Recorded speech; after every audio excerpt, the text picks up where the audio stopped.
So I can't say it, but I'm telling you, I know what's going to happen next. How much metal you have in your body will affect you when this thing happens. It has to do with frequency.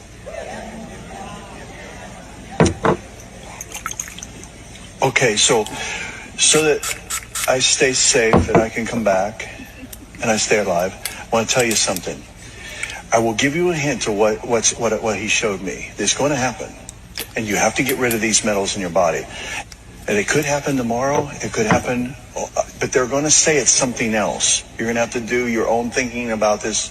I don't want to get in trouble, but just stick a piece of foil in a microwave and picture that in your body.